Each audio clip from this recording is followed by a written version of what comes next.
Hello guys, कैसे हैं आप लोग। आई होप कि आप सभी अच्छे होंगे, खुश होंगे, हेल्दी होंगे और आपकी स्टडी भी अच्छी चल रही होगी। तो आज से हम लोग स्टार्ट करेंगे BSc mathematics semester 1 paper 1 that is algebra. इसका वीडियो सीरीज स्टार्ट करेंगे मल्टीपल चॉइस क्वेश्चंस का, जिसमें सभी यूनिट्स के मल्टीपल चॉइस क्वेश्चंस हम लोग डिस्कस करेंगे।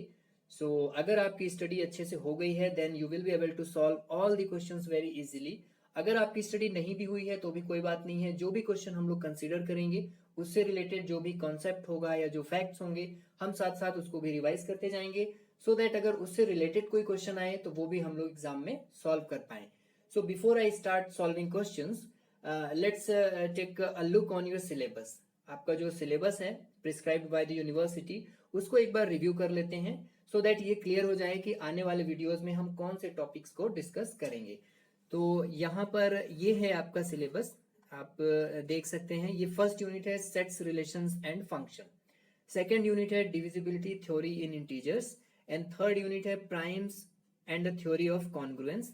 एंड लास्ट यूनिट है complex numbers. So first unit sets, relation and function, तो ये आपके लिए नया नहीं होगा। आप लोगों ने 10th और 11th क्लास में ये सीखा होगा, एटलीस्ट बेसिक आइडिया आपको होगा सेट्स का। Second unit divisibility theory in integers, third unit primes and theory of congruence. तो ये दोनों यूनिट आएंगे नंबर थ्योरी से। तो नंबर थ्योरी का भी थोड़ा बहुत बेसिक आइडिया आपको होगा, फॉर एग्जांपल एलसीएम, एचसीएफ, ये सब हम लोग स्कूल में सीखते हैं। और ऐसे ही फोर्थ यूनिट है कॉम्प्लेक्स नंबर, तो कॉम्प्लेक्स नंबर का भी बेसिक आइडिया आपको होगा। तो ये आपका सिलेबस है। इन चारों यूनिट में से वन बाय वन हम लोग कवर करेंगे। जैसे फर्स्ट यूनिट है तो उसके दो वीडियो होंगे, पार्ट 1 और part 2, and similarly second, third और फोर्थ यूनिट के।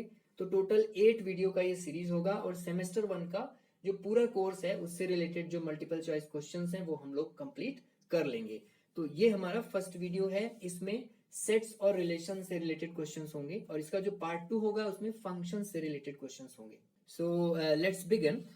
And here we have the first question.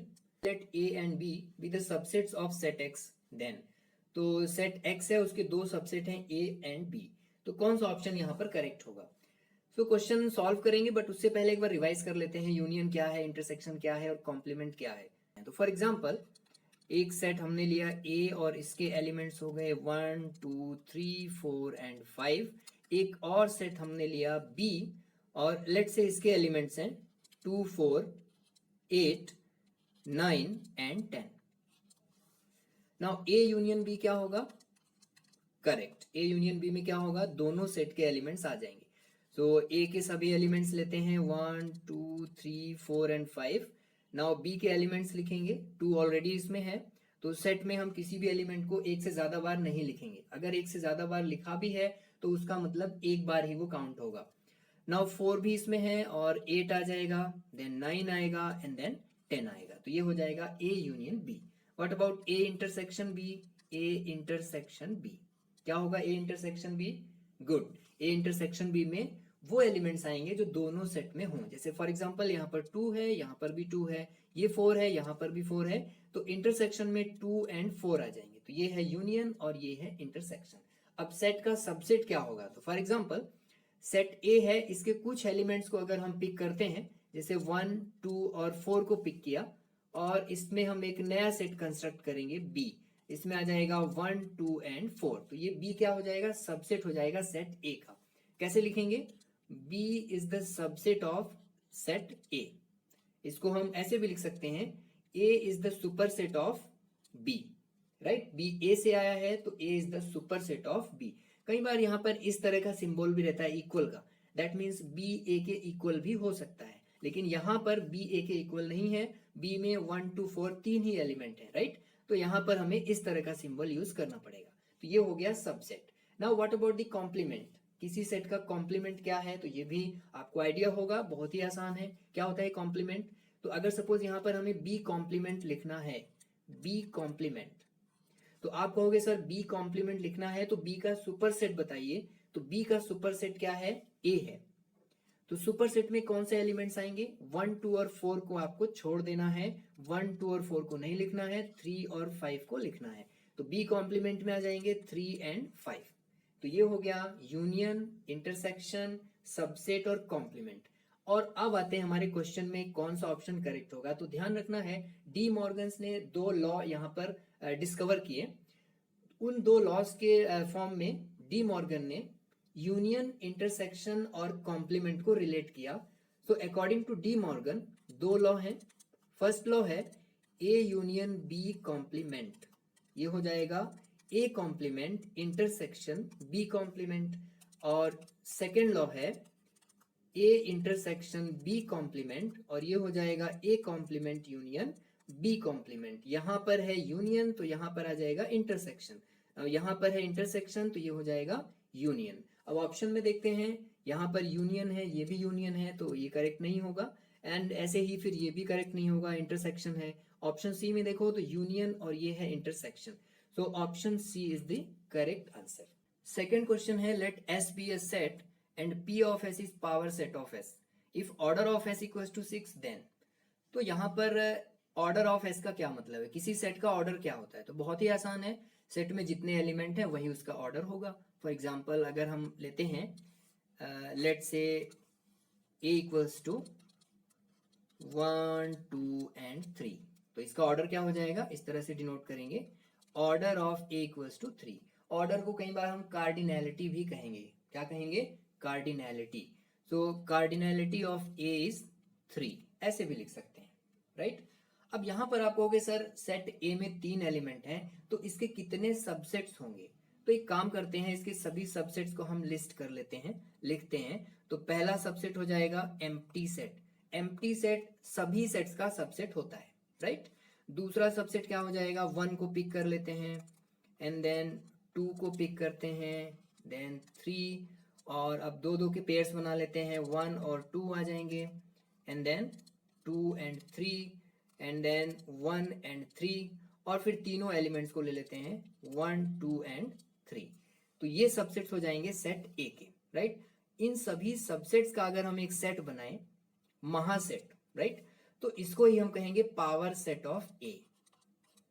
तो किसी सेट का पावर सेट क्या होगा, उस सेट के सभी सबसेट्स का अगर हम सेट बनाएं तो वो हो जाएगा पावर सेट। क्लियर है। अब यहां पर आप कहोगे सर इस सेट के कितने सबसेट्स होंगे, तो उसके लिए फॉर्मूला है, अगर सेट में n एलिमेंट है तो उसमें 2 टू द पावर उसके 2 to the power n subset होंगे। यहां पर हम वेरीफाई कर सकते हैं, a में 3 एलिमेंट हैं तो कितने सबसेट होंगे, 2 to the power 3 that is 8। आप काउंट भी कर लो यहाँ पर 1 2 3 4 5 6 7 8, राइट। तो सेट में अगर n एलिमेंट है तो उसके सबसेट्स कितने होंगे, 2 टू द पावर n। अब पावर सेट में कितने एलिमेंट होंगे, तो जितने सबसेट होंगे उतने ही पावर सेट में एलिमेंट होंगे, राइट। तो पावर सेट में एलिमेंट कितने होंगे, यहां पर 2 to the power 3 that is 8, और यही क्या हो जाएगा, order of power set. Power set का ऑर्डर क्या, जितने उसमें एलिमेंट वही उसका ऑर्डर हो जाएगा। So order of power set is 8, right. तो ये एग्जांपल के थ्रू हमने डिस्कस कर लिया कि ऑर्डर क्या होगा, उसका पावर सेट क्या होगा। क्वेश्चन पर आते हैं, क्वेश्चन में है सेट एस है, उसका ऑर्डर है 6, तो उसके पावर सेट का ऑर्डर क्या होगा। तो पावर सेट का ऑर्डर क्या होगा, 2 to the power order of set that is 6। तो ये कितना हो जाएगा, ये हो जाएगा 64। तो करेक्ट आंसर आएगा option C. So order of power set का फॉर्मूला बन जाएगा 2 to the power n। Number of subsets का फॉर्मूला भी सेम रहेगा 2 to the power n। All right, good. आगे बढ़ेंगे, question number 3। Let m and n are number of elements in non-empty sets A and B respectively, then which one is incorrect। तो यहां पर क्या कुछ given है, set A में m element है, ये है सेट A, इसमें m एलिमेंट है, और सेट B में n एलिमेंट है। अब यहां पर A क्रॉस B, तो A क्रॉस B क्या है, तो एक एग्जांपल लेते हैं, लेट से A है, इसमें 3 एलिमेंट हैं 1 2 3, एंड सेट B है, इसमें 2 एलिमेंट्स हैं A एंड B। तो A क्रॉस B क्या होगा, तो A क्रॉस B को हम कहेंगे Cartesian product of sets A and B, right. और A क्रॉस B सेट है, इसके एलिमेंट्स कैसे होंगे, तो इसके एलिमेंट्स में पेयर्स आएंगे। अब पेयर में फर्स्ट कंपोनेंट आपको सेट A से लेना पड़ेगा और सेकंड कंपोनेंट सेट B से लेना पड़ेगा, राइट। तो फॉर एग्जांपल A से हमने 1 ले लिया एंड B से लिया A, ये है A। ऐसे ही सेकंड पेयर आ जाएगा यहाँ पर 1 and B, and then 2 and A, 2 and B, 3 and A, and 3 comma B, right. तो ये सेट ए है, ये सेट बी है, और ये सेट है Cartesian product of A and B, that is A cross B, right. अब यहां पर एक क्वेश्चन है, ऐसा हो सकता है ए कॉमा वन, क्या ए कॉमा वन बिलोंग करेगा ए क्रॉस बी को? तो ए कॉमा वन बिलोंग नहीं करेगा, राइट, क्योंकि फर्स्ट कंपोनेंट हमें सेट ए से लेना है, और ये ए कहां से आया है? स्मॉल ए सेट बी से आ गया। So A comma one does not belongs to A cross B. And ऐसे ये भी हो सकता है one comma one belongs to A cross B, true और फॉल्स? तो वन हमने लिया है सेट ए से, ये तो ठीक है, बट जो सेकंड कंपोनेंट है वो भी हमने सेट ए से ले लिया, so one comma one also not belong to A cross B. तो ये चीजें क्लियर होनी चाहिए। लेकिन अगर हम इस तरह से लिखते हैं a comma one, so this belongs to b cross a। First component हमने सेट b से लिया, सेकंड कंपोनेंट सेट a से लिया, तो ये वैलिड है a comma one belongs to b cross a। तो अभी यहां से एक चीज और क्लियर हो जाएगी, a क्रॉस b के जो एलिमेंट्स हैं वो b क्रॉस a के एलिमेंट से डिफरेंट होंगे, राइट। जैसे यहां पर है वन कॉमा a और यहां है a कॉमा वन, तो ये हमारा कंक्लूजन हो जाएगा a cross b is not equal to b cross a। Clear है? आते हैं ऑप्शंस पर। ऑप्शन ए है m इक्वल्स टू 4 है, n इक्वल्स टू 7 है, then order of a cross b। अब यहां पर a क्रॉस b में कितने एलिमेंट होंगे ये हमें चेक करना है, राइट। तो फॉर एग्जांपल यहाँ a में 3 एलिमेंट है, b में 2 एलिमेंट है, तो a क्रॉस b में अगर काउंट करें तो 1 2 3 4 5 6 एलिमेंट है। तो यहाँ पर एक फॉर्मूला बन जाएगा, अगर a में 3 एलिमेंट है, b में 2 एलिमेंट है, तो इनटू कर देंगे, 3 इंटू 2 आ जाएगा 6। तो a क्रॉस b में कितने एलिमेंट होंगे? 6 एलिमेंट। तो हम फॉर्मूला बना सकते हैं, अगर a में m एलिमेंट है, b में n एलिमेंट है, देन a क्रॉस b में कितने एलिमेंट होंगे? mn, मल्टीप्लाई कर देना है, राइट। ऑप्शन ए देखते हैं, यहाँ पर 4 है, यहाँ 7 है, तो a क्रॉस b में कितने एलिमेंट होंगे? 4 इंटू 7 दैट इज 28। तो ये ऑप्शन तो करेक्ट है, a क्रॉस b में 28 एलिमेंट होंगे, that is order of a cross b is 28। Now option B पर आते हैं, यहाँ पर है x comma y belongs to a cross b, so that means x आएगा सेट a से और y आएगा सेट b से। तो यहाँ पर है x belongs to a and y belongs to b, तो ये भी करेक्ट है। ऑप्शन सी में हमने यहाँ पर डिस्कस कर लिया है, a cross b is not equals to b cross a, तो ये ऑप्शन करेक्ट नहीं है और हमें इनकरेक्ट ऑप्शन चूज करना है। तो right option will be option C. What about option D? Number of subsets of a cross b। a cross b के कितने सबसेट होंगे? तो आप कहोगे सर a क्रॉस b में कितने एलिमेंट है, राइट। तो a क्रॉस b में यहां पर देखो, a में अगर m एलिमेंट है, b में n एलिमेंट है, तो a क्रॉस b में कितने एलिमेंट होंगे? mn। तो a क्रॉस b के कितने सबसेट होंगे? 2 टू द पावर mn। तो ये भी इंपॉर्टेंट रिजल्ट है, ध्यान रखना है, ये भी ऑप्शन करेक्ट है। क्वेश्चन नंबर 4 है, let a equals to abc and b equals to 1 2, then which one of the following is a relation from a to b। तो यहाँ पर दो सेट गिवन है, relation from a to b हमें find out करना है। तो सबसे पहले हम निकालेंगे a cross b, right. a cross b के एलिमेंट्स क्या होंगे? a क्रॉस b, तो फर्स्ट पेयर आ जाएगा a comma 1 and a comma 2, b comma 1, b comma 2, c comma 1 and c comma 2। तो ये एलिमेंट्स हो जाएंगे a क्रॉस b के। Now what is a relation from a to b? Relation from a to b क्या होगा? तो बहुत ही आसान है, any subset of a cross b is a relation from a to b। तो ये जो सेट है इसका आप कोई भी सबसेट लो, वो क्या हो जाएगा? Relation from a to b, that is subset of a cross b। अब ऑप्शन में आपको देखना है कि कौन सा ऑप्शन सबसेट है a क्रॉस b का।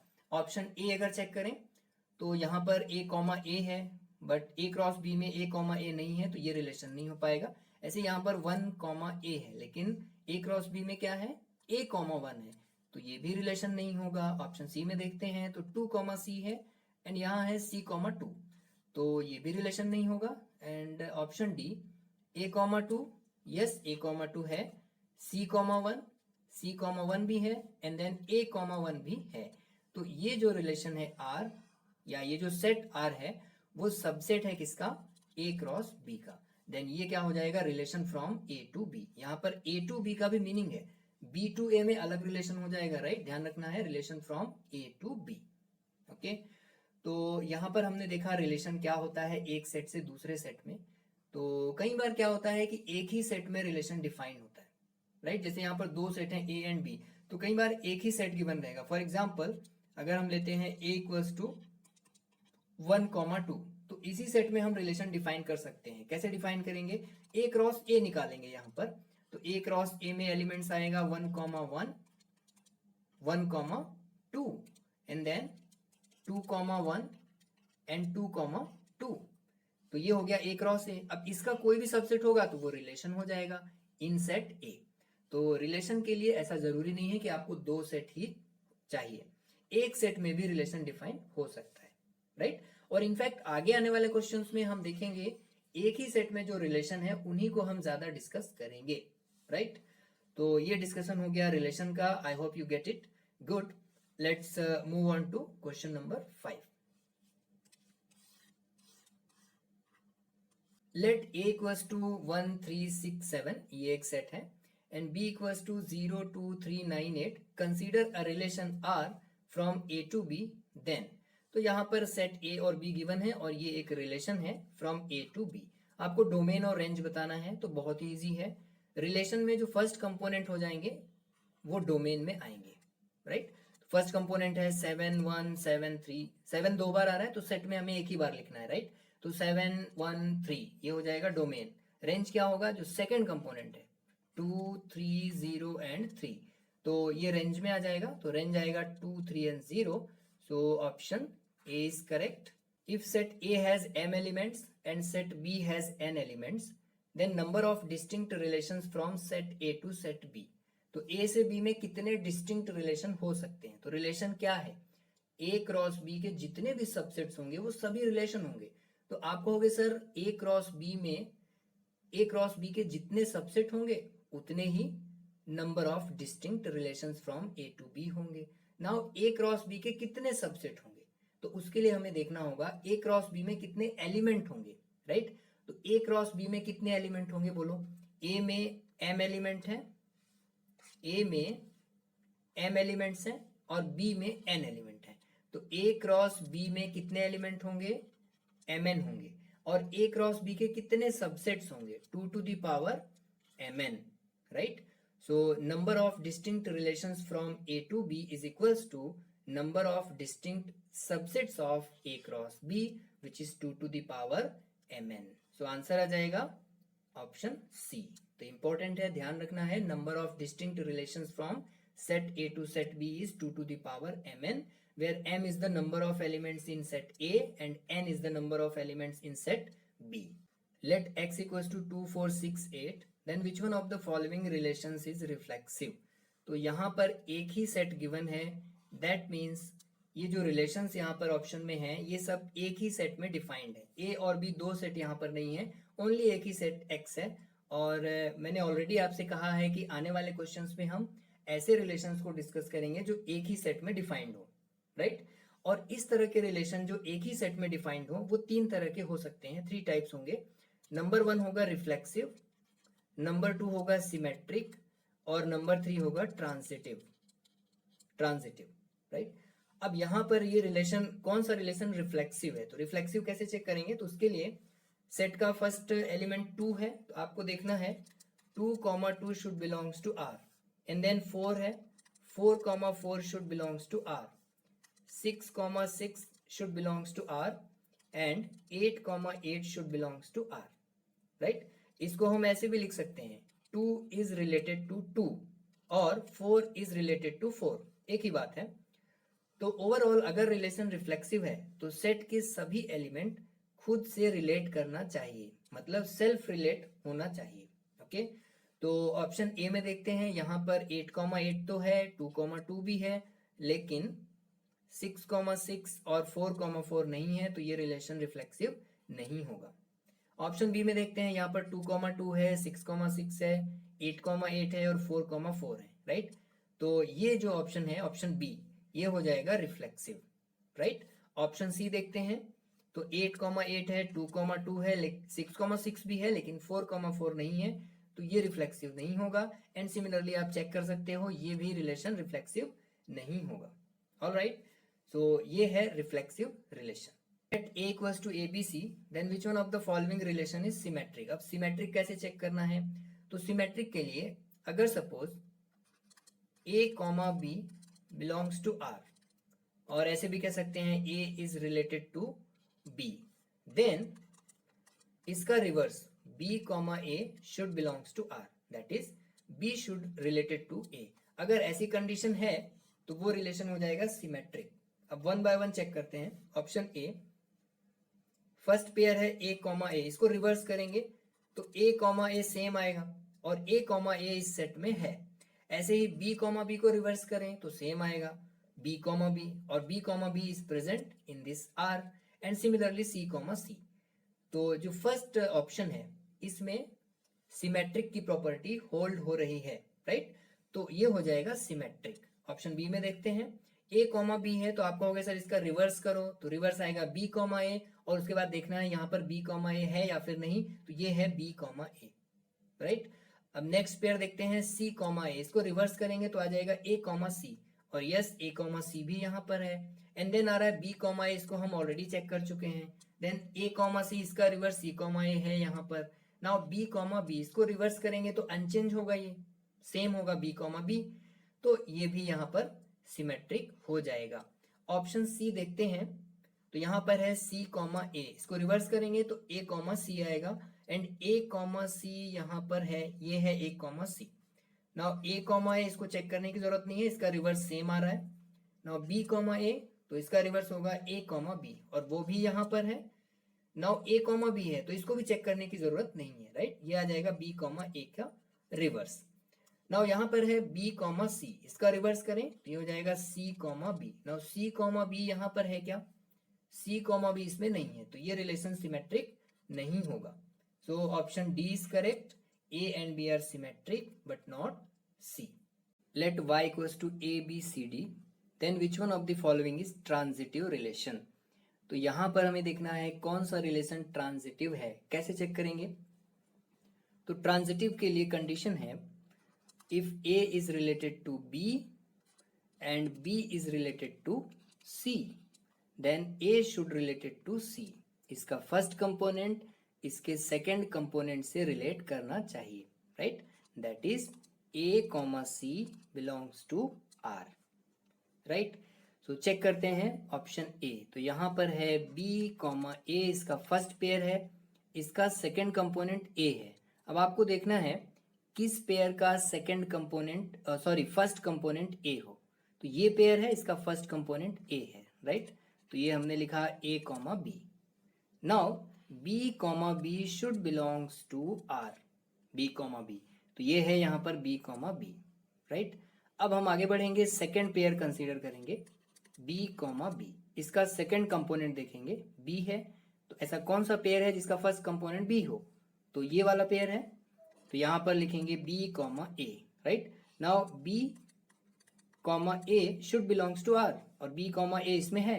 अब देखेंगे थर्ड पेयर, तो थर्ड पेयर में क्या है? A, B, इसका सेकंड कंपोनेंट देखो B है, तो ऐसा कौन सा पेयर है जिसका फर्स्ट कंपोनेंट B हो? तो ये वाला पेयर है। तो अब यहाँ पर आ जाएगा B, A, राइट? तो यहाँ से आएगा A, A should belongs to R, लेकिन R में A, A नहीं है, राइट? So A, A does not belongs to R, so ये ट्रांजिटिव रिलेशन नहीं होगा, राइट? ऐसे ही ऑप्शन बी चेक करेंगे। फर्स्ट पेयर है यहाँ पर D, C। अब ऐसा पेयर देखना है जिसका फर्स्ट कंपोनेंट C हो, लेकिन ऐसा कोई पेयर नहीं है, तो अगला पेयर कंसीडर कर लेंगे A, A। इसका सेकंड कंपोनेंट A है, तो हमें देखना है कौन से पेयर में फर्स्ट कंपोनेंट A है। तो ऐसा कोई पेयर यहाँ पर नहीं है, तो अगला पेयर कंसीडर कर लेंगे B, B। Second component B है, तो किस पेयर का फर्स्ट कंपोनेंट B है? तो यहाँ पर दो पेयर हैं, ये तो हमने कंसीडर किया है, ये वाला पेयर हो जाएगा B, C, राइट? सो यहाँ पर आएगा B, C, and B, C is in R, ये है B, C।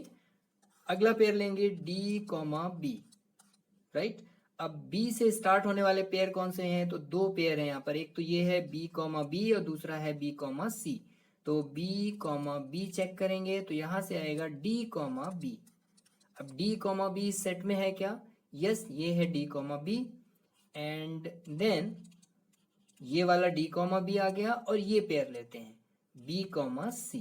ओके, तो यहाँ से आएगा D comma C, D comma C, and D comma C इस सेट में है, ये यहाँ पर है, राइट। एंड फाइनली ये वाला पेयर लेंगे बी कॉमा सी। तो सी से स्टार्ट होने वाला कोई पेयर यहाँ पर है क्या? तो सी से स्टार्ट होने वाला पेयर यहाँ पर नहीं है, राइट। तो ये जो सेट है ये हो जाएगा ट्रांजिटिव, ट्रांजिटिव, राइट।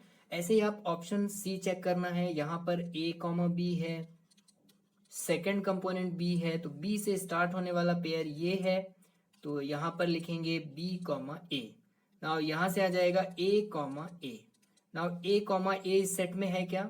नहीं है, तो ये ट्रांजिटिव नहीं होगा, राइट। तो करेक्ट ऑप्शन आएगा ऑप्शन बी। तो इस तरह से ट्रांजिटिव रिलेशन को आपको चेक करना है, राइट। गुड, आगे बढ़ेंगे। Question number 10। Let r equals to this be a relation on the set x equals to this, the relation is. तो यहाँ पर सेट x है और इस x में एक रिलेशन गिवन है, हमें देखना है रिलेशन रिफ्लेक्सिव, सिमेट्रिक और ट्रांजिटिव होगा या फिर नहीं होगा। तो रिफ्लेक्सिव कैसे चेक करेंगे? तो सेट का हर एक एलिमेंट खुद से रिलेट करना चाहिए, सेल्फ रिलेटेड होना चाहिए, मतलब P should related to P, that is P comma P belongs to R, and similarly Q comma Q belongs to R, R comma R belongs to R, S comma S belongs to R। तो ये चारों pair R में होना चाहिए। तो R में है P P Q Q R R and S S, तो रिलेशन हो जाएगा रिफ्लेक्सिव।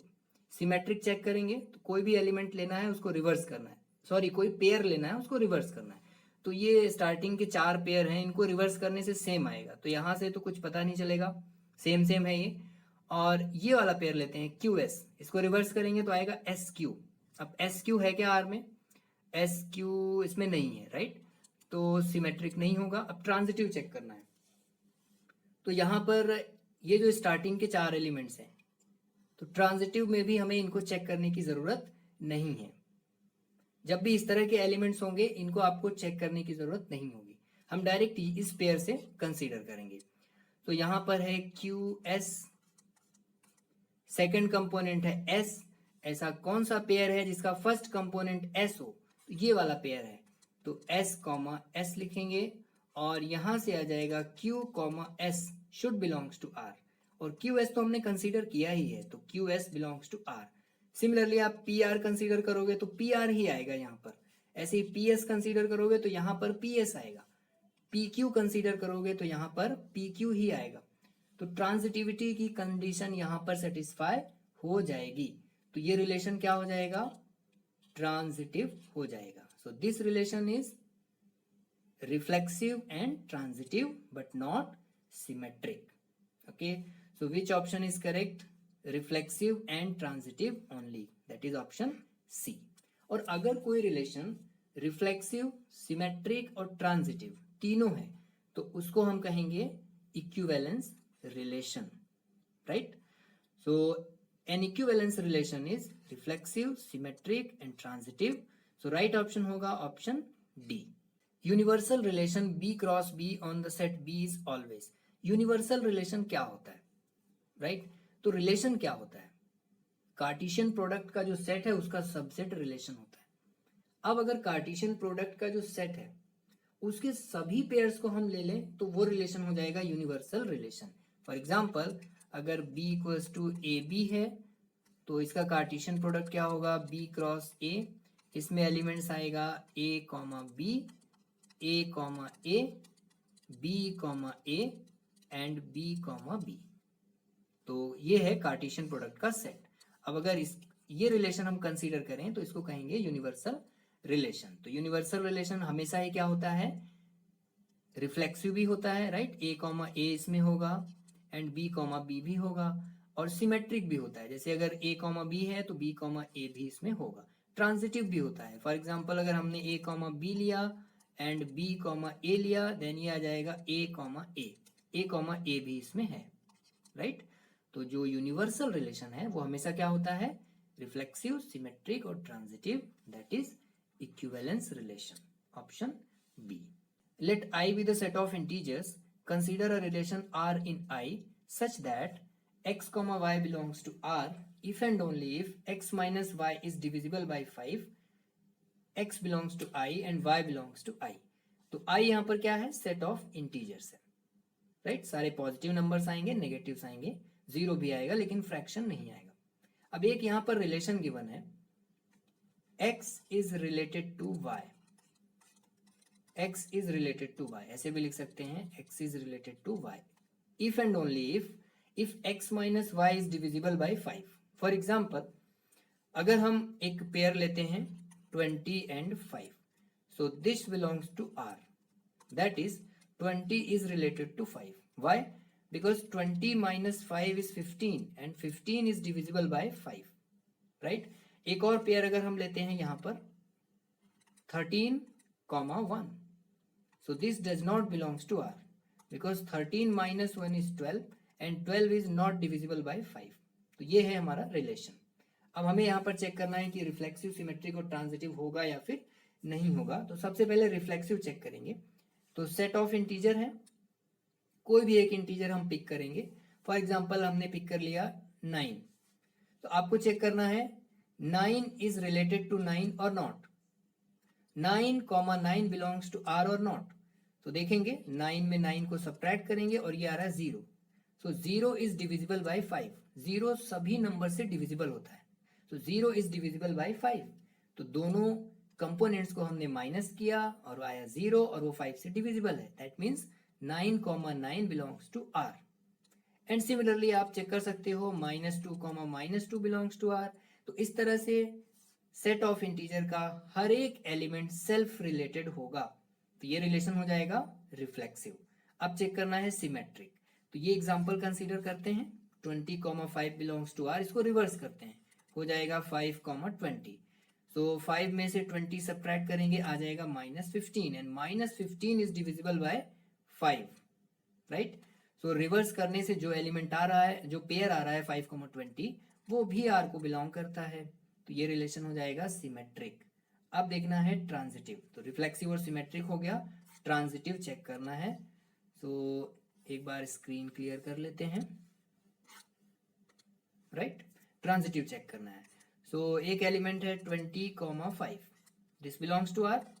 और एक और एलिमेंट लेते हैं 5, 50 belongs to R, right. Why? Because 5 minus 50 is -45. -45 is divisible by 5. So transitivity के लिए क्या करेंगे? This 20 should related to 50.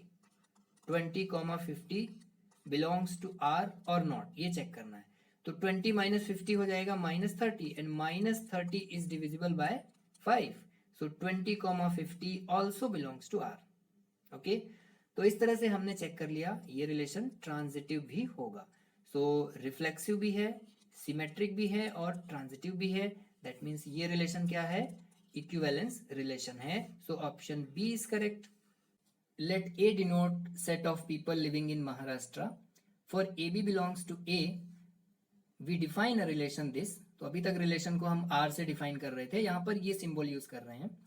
As A is related to B, if and only if A and B live within 20 kilometers distance from each others, then this relation is. हमें check करना है relation reflexive, symmetric और transitive होगा या फिर नहीं होगा. अब ये रिलेशन क्या है? तो यहाँ पर A is related to B. A is related to B. A is related to B. If and only if इनके बीच का जो डिस्टेंस है वो 20 किलोमीटर से कम होना चाहिए. फॉर एग्जाम्पल ये है महाराष्ट्र का मैप कुछ इस तरह से, और लेट्स से यहाँ पर मैं हूँ और सपोज यहाँ पर आप हो. लेट्स से आपका नाम आई गेस सचिन है फॉर एग्जाम्पल. अगर आपका नाम सचिन है तो कमेंट सेक्शन में जरूर बताना. एंड लेट्स से आपका फ्रेंड है गौरव. ओके, गौरव. सपोज मेरी डिस्टेंस मेरे से कितनी होगी, मतलब मैं खुद से कितना दूर हूं? 0 किलोमीटर. तो मेरी डिस्टेंस खुद से 20 किलोमीटर से कम है, 0 किलोमीटर है. That means K is related to K, right? ऐसे ही सचिन का डिस्टेंस सचिन से क्या होगा, 0 किलोमीटर है, तो Sachin is related to Sachin, right. तो कोई भी आप अगर यहाँ से कोई भी पर्सन लेते हैं महाराष्ट्र में, तो उसकी खुद से डिस्टेंस क्या होगी, 0 होगी, तो 20 किलोमीटर से कम है, तो वो सेल्फ रिलेटेड हो गया, तो रिफ्लेक्सिव आ जाएगा रिलेशन। अब सिमेट्रिक चेक करते हैं। फॉर एग्जाम्पल मुझसे सचिन का जो डिस्टेंस है, ये डिस्टेंस लेट से ये है 14 किलोमीटर, राइट। नाउ ये 20 किलोमीटर से कम है, so k is related to s हो गया, राइट। हमें सिमेट्रिक चेक करना है, अब इसको रिवर्स करेंगे, तो सचिन से k की डिस्टेंस कितनी होगी, सेम होगी 14, so s is related to k, तो रिवर्स भी ट्रू है यहाँ पर, तो रिलेशन सिमेट्रिक भी हो जाएगा। अब ट्रांजिटिविटी चेक करनी है, तो for example k is related to s, 14 kilometre distance है, 20 किलोमीटर से कम है, एंड सचिन और गौरव के बीच का जो डिस्टेंस है लेट से ये है 16 किलोमीटर, राइट।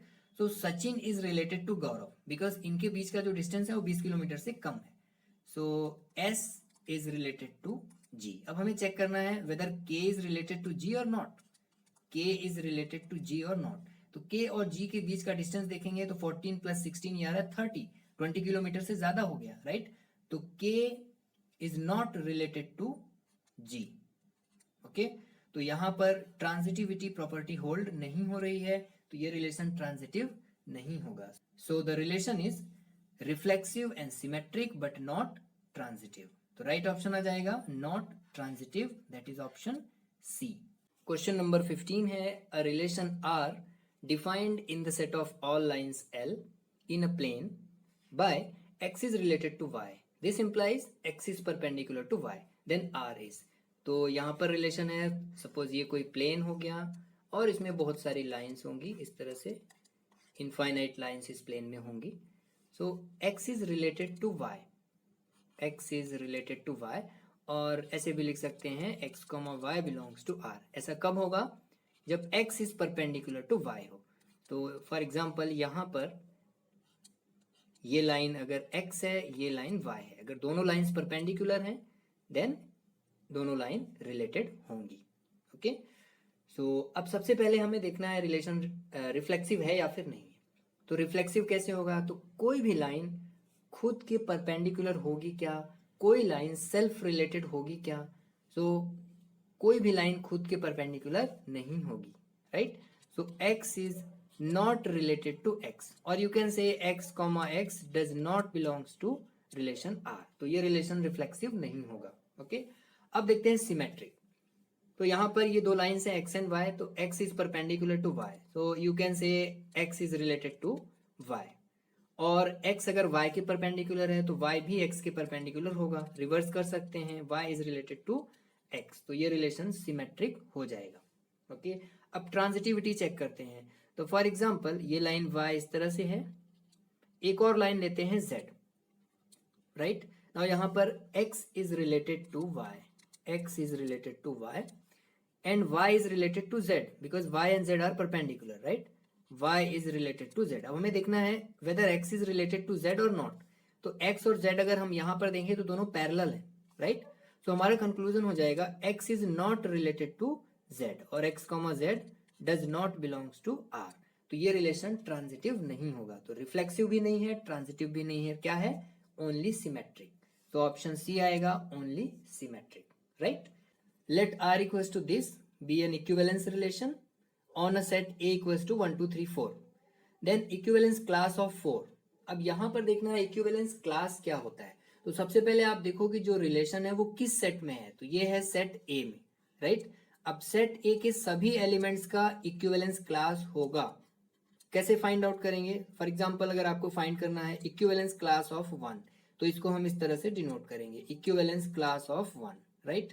इस सेट में कौन से एलिमेंट्स आएंगे, तो वो सभी एलिमेंट्स आएंगे सेट A के जो 1 के साथ रिलेशन में हैं, विच आर रिलेटेड टू 1। अब यहाँ पर चेक करते हैं 1 इज रिलेटेड टू 1, तो यहाँ आ जाएगा 1 के साथ और कोई भी एलिमेंट रिलेशन में नहीं है, तो इक्विवेलेंस क्लास ऑफ 1 में ओनली एक एलिमेंट आएगा, दैट इज 1। अब देखते हैं इक्विवेलेंस क्लास ऑफ 2, तो कौन से एलिमेंट्स हैं जो 2 से रिलेटेड हैं? तो यहाँ पर 2 से ओनली 2 रिलेटेड है, राइट, और किसी भी पेयर में 2 नहीं है। ओके, सो यहाँ पर आ जाएगा ओनली 2। एक बात और नोटिस करना कि इक्विवेलेंस क्लास तभी डिफाइंड होगी जब जो रिलेशन है वो क्या हो, इक्विवेलेंस रिलेशन हो। ओके, तो क्वेश्चन में ऑलरेडी गिवन है कि ये रिलेशन क्या है, इक्विवेलेंस रिलेशन है।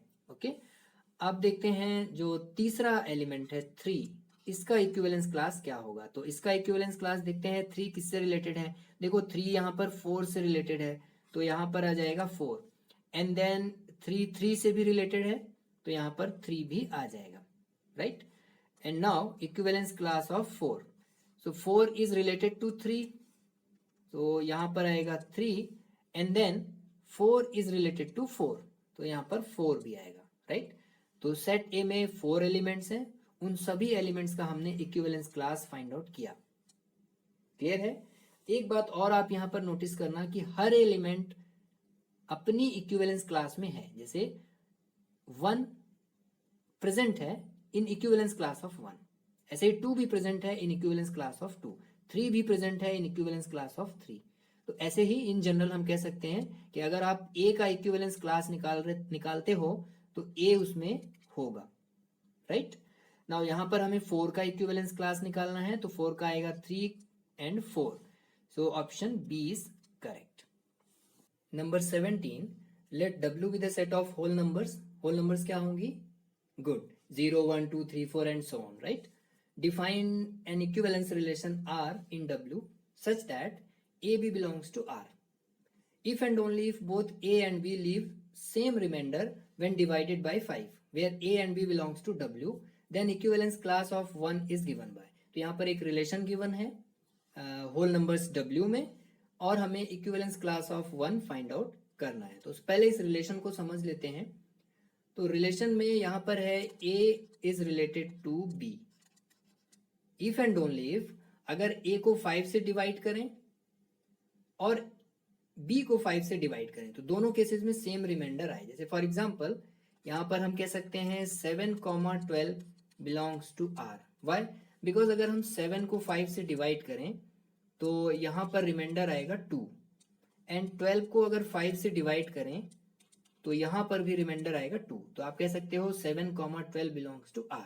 अब यहाँ से क्लियर हो गया कि R जो रिलेशन है उसमें कौन से पेयर्स आएंगे। फॉर एग्जांपल अगर हम यहाँ पर लेते हैं 8,9, तो ये रिलेशन R में होगा क्या? 8 इज रिलेटेड टू 9, ऐसा होगा क्या? देख लेते हैं। 8 को अगर हम 5 से डिवाइड करेंगे तो यहाँ पर रिमाइंडर आएगा 3, और 9 को अगर हम 5 से डिवाइड करेंगे तो यहाँ रिमाइंडर आएगा 4। So this 8 is not related to 9. Okay, so अब हमें देखना है equivalence class of 1। That means 1 किन एलिमेंट्स के साथ रिलेटेड है। ओके, तो यहां पर हम लिखेंगे 1। अब यहां पर कौन से एलिमेंट्स आ सकते हैं? And this should belongs to R। तो आप 1 को डिवाइड करो 5 से, तो 5 से डिवाइड करेंगे, रिमाइंडर आएगा 1। ओके, अब यहां पर ऐसा कोई भी मेंबर आ सकता है जिसको 5 से डिवाइड करने पर रिमाइंडर 1 आए। फॉर एग्जांपल यहां पर 6 आ सकता है। वाई? बिकॉज अगर हम इसको 5 से डिवाइड करेंगे तो रिमाइंडर आएगा 1, राइट। 11 आ सकता है। अगर 11 को 5 से आप डिवाइड करेंगे तो रिमाइंडर आएगा 1। तो यहां पर 6 आ सकता है, 11 आ सकता है, 16 आ सकता है, राइट। 0 आ सकता है क्या? 0 नहीं आएगा, राइट, क्योंकि 0 को अगर हम 5 से डिवाइड करेंगे तो रिमाइंडर आ जाएगा 0। यहाँ पर 1 आ सकता है क्या? 1, हाँ बिल्कुल 1 आ सकता है। 1 को अगर 5 से डिवाइड करेंगे देन यहाँ पर रिमाइंडर आ जाएगा 1। ओके, तो यहाँ पर आ सकता है 1, 6, 11, 16, तो एंड सो ऑन, ऐसे बहुत सारे इनफाइनाइट एलिमेंट्स होंगे। तो ये सभी एलिमेंट रिलेट कर रहे हैं 1 के साथ। तो जो एलिमेंट 1 के साथ रिलेशन में है वो 1 के इक्विवेलेंस क्लास में आएंगे, राइट। सो 1 के इक्विवेलेंस क्लास में क्या आएंगे? कौन से एलिमेंट्स आएंगे? 1, 6, 11, 16 and so on. So option B is correct, right. Good. Question number 18। Question number 18 है let R be the set of real numbers, define a relation this in R such that x is related to y if and only if mod x equals to mod y, xy belongs to R, then which one of the following is correct? Option A है this is an equivalence relation. So equivalence relation है, that means हमें check करना होगा whether the relation is reflexive, symmetric और transitive or not. तो सबसे पहले देखना है R यहाँ पर क्या है, सेट ऑफ रियल नंबर है, और रिलेशन क्या है पहले वो देखते हैं. तो x is related to y, that is x comma y belongs to this relation if mod x equals to mod y. For example, minus 2 comma 2 belongs to this relation. Why? Because mod of minus 2 is 2 and mod of 2 is 2. दोनों का mod same है तभी वो relation में होंगे. जैसे अगर minus 2 comma 4 लेते हैं तो this does not belongs to the relation. Why? Because mod of minus 2 is 2 and mod of 4 is 4. Clear है? तो ये है रिलेशन. अब सबसे पहले हमें देखना है whether it is reflexive or not. तो रिफ्लेक्सिव के लिए क्या करना है, एलिमेंट सेल्फ रिलेटेड होना चाहिए. तो set of real number R से कोई भी एक एलिमेंट लेते हैं. फॉर एग्जांपल 1/2 लिया, हमें देखना है ये 1/2 से रिलेट करेगा या नहीं. तो 1/2 का मॉड हो जाएगा 1/2 और ये वाला जो 1/2 है इसका भी मॉड हो जाएगा 1/2. दोनों का मॉड सेम है. So 1/2 is related to 1/2, belongs to this relation. तो ऐसे ही आप दूसरा कोई भी रियल नंबर लो. फॉर एग्जाम्पल आपने लिया -4, -4, so this also belongs to this relation. Okay, तो सभी एलिमेंट खुद के साथ रिलेट कर रहे हैं, एलिमेंट्स आर सेल्फ रिलेटेड, सो ये हो जाएगा रिफ्लेक्सिव रिलेशन. अब इसके बाद देखेंगे सिमेट्रिक, राइट. तो यहाँ पर है -2, -2 बिलोंग्स टू द रिलेशन. इसको रिवर्स करते हैं तो हो जाएगा 2, -2 and this also belongs to the relation, because यहाँ पर भी इनका जो मॉडुलस है वो सेम है. 2 का है मॉड 2 और -2 का है 2. तो एलिमेंट को रिवर्स करने से यहाँ पर कोई प्रॉब्लम नहीं है, तो ये सिमेट्रिक भी हो जाएगा. अब देखते हैं ये ट्रांजिटिव है या फिर नहीं है. तो इसको क्लियर कर लेते हैं, right. So 2, -2 belongs to R, both are related. इसका सेकेंड कंपोनेंट है -2, तो अब -2 से स्टार्ट होने वाला पेयर लेना है. अब यहाँ पर क्या आ सकता है, यहाँ पर ओनली 2 आ सकता है, राइट. तभी दोनों का मॉडुलस सेम होगा. क्लियर है. तो 2, -2 are related and -2, 2 are related. हमें चेक करना है वेदर 2 एंड 2 आर रिलेटेड और नॉट. 2 एंड 2 हमने देखा ये रिलेशन रिफ्लेक्सिव है, तो 2 and 2 are also related, right. दोनों का मॉड सेम है. ओके, तो ये रिलेशन हो जाएगा सिमेट्रिक, ट्रांजिटिव और रिफ्लेक्सिव. यहां से हमने देखा ट्रांजिटिव भी होगा, सो रिफ्लेक्सिव, सिमेट्रिक और ट्रांजिटिव तीनों होगा. So this relation is an equivalence relation. तो ये ऑप्शन हो जाएगा करेक्ट. ऑप्शन बी देखते हैं. तो ऑप्शन बी में है equivalence class of 3 find out करना है. इक्विवेलेंस क्लास ऑफ 3 मतलब हमें देखना है 3 किस किस से रिलेट हो सकता है. ओके, तो यहां पर लेते हैं 3, 3. सो 3 इज रिलेटेड टू 3 और not. Yes, it is related because the relation is reflexive, तो 3 यहां पर आ जाएगा. नाउ 3 और किससे रिलेट हो सकता है, -3 से हो सकता है, राइट. बिकॉज 3 का मॉड 3 है, -3 का मॉड भी 3 है, तो 3 इज रिलेटेड टू -3. और कोई भी एलिमेंट यहाँ पर नहीं ले सकते. 3 और -3 दो ही एलिमेंट से रिलेटेड होगा, राइट. अगर यहाँ पर 4 लेंगे तो मॉड डिफरेंट आ जाएगा. Okay, so this 3 is related to 3 and -3. That's why equivalence class of 3, इस सेट में दो ही एलिमेंट होंगे, 3 एंड -3. तो ये भी करेक्ट है. So both A and B are correct. That is option C. Let this be an equivalence relation on a set x and यहाँ पर x आएगा, x, y belongs to capital X. Then तो ये relation equivalence relation है. That means जो x, small x और small y हैं capital X के एलिमेंट हैं, तो इन दोनों का इक्विवेलेंस क्लास एग्जिस्ट करेगा, राइट. हमें यहाँ बताना है कि ये x का इक्विवेलेंस क्लास हो जाएगा x, इस तरह से लिखेंगे. y का इक्विवेलेंस क्लास हो जाएगा y. हमें देखना है इनमें क्या रिलेशन है, क्या ये इक्वल हो सकते हैं या नहीं होंगे. तो यहाँ पर दो पॉसिबिलिटी है. Either these 2 equivalence classes will be equal, और इक्वल मीन्स दोनों में सेम एलिमेंट होंगे. फॉर एग्जाम्पल इसमें 1 2 3 है तो इसमें भी 1 2 3 होगा. तो दो इक्विवेलेंस क्लासेस इक्वल हो सकते हैं. एक पॉसिबिलिटी ये है. और एक पॉसिबिलिटी ये है कि बिल्कुल भी इनमें कोई एलिमेंट कॉमन नहीं होगा, राइट. इक्वल होंगे मतलब सभी एलिमेंट कॉमन होंगे. दूसरी पॉसिबिलिटी क्या है कि उनमें कोई भी एलिमेंट कॉमन नहीं होगा. Equivalence class of x intersection equivalence class of y equal to 5, right. तो ध्यान रखना है, किसी भी सेट की अगर हम इक्विवेलेंस क्लासेस निकालते हैं तो कोई भी दो इक्विवेलेंस क्लासेस या तो इक्वल होंगी कंप्लीटली, दोनों में सेम सेम एलिमेंट होंगे, या फिर वो कंप्लीटली डिफरेंट होंगी, उसमें कोई भी एलिमेंट कॉमन नहीं होगा, राइट? उनका इंटरसेक्शन 5 होगा। So option A is correct, और ये इंपॉर्टेंट थ्योरम है, ध्यान रखना है इसको। Which one of the following is a partition of set A equals to this. Now किसी सेट का पार्टीशन क्या होता है, तो उसके नाम से क्लियर है कि इस सेट को डिफरेंट डिफरेंट पार्ट्स में डिवाइड करना, मतलब इसको डिफरेंट सबसेट्स में डिवाइड करना, लेकिन कंडीशन ये है कि उन सबसेट्स में कोई एलिमेंट कॉमन नहीं होना चाहिए, राइट? चेक कर लेते हैं ऑप्शन ए। तो सबसे पहले देखेंगे यहाँ पर है 1 2 3 4 5 6 7, तो सभी एलिमेंट यहाँ पर होना चाहिए, राइट? ये पी क्या है? सबसेट्स का सेट है, जैसे पावर सेट होता था। तो सबसे पहले आपको देखना है 1 2 3 4 5 6 7 सभी एलिमेंट्स होना चाहिए यहाँ पर। सो 1 2 3 4 5 6 7 सभी एलिमेंट्स हैं। नाउ ये जो सबसेट है इसमें 2 3 है, ठीक है, और इसमें है 5 6 7 1, तो दोनों में कोई एलिमेंट कॉमन नहीं है। और यहाँ पर है 4 2 6, तो ये जो फर्स्ट वाला सबसेट है इसमें 2 है, और यहाँ पर भी आ गया 2, तो 2 एलिमेंट कॉमन आ गया। तो अब ये पार्टीशन नहीं होगा, किसका पार्टीशन? सेट ए का। ऑप्शन बी में देखते हैं, तो यहाँ पर 1 2 3 4 5 6 7 होना चाहिए, तो 1 2 3 तो है, 4 5 6 7 सभी हैं, तो ये सबसेट में 3 आ रहा है, इसमें 1 6 आ रहा है, दोनों में कोई एलिमेंट कॉमन नहीं है। यहाँ पर आ रहा है 2 7 4, तो यहाँ पर भी तीनों में कोई एलिमेंट कॉमन नहीं है, एंड देन ये आ रहा है 5, तो कोई एलिमेंट यहाँ पर कॉमन नहीं है, तो ये पार्टीशन हो जाएगा इस सेट ए का। ऑप्शन सी देखते हैं, 1 2 3 4, 3 भी है, 4 भी है, 5 6 7, 7 भी है, और यहाँ पर है 1 2 4 7, और इस सबसेट में है 3 5 6, तो कोई भी एलिमेंट कॉमन नहीं है, और सभी एलिमेंट्स यहाँ पर आ चुके हैं, राइट? 1 2 3 4 5 6 7, तो ये भी पार्टीशन हो जाएगा सेट ए का। सो राइट आंसर क्या होगा? करेक्ट, ऑप्शन डी होगा, राइट? क्वेश्चन नंबर 21, और ये होगा हमारा लास्ट क्वेश्चन।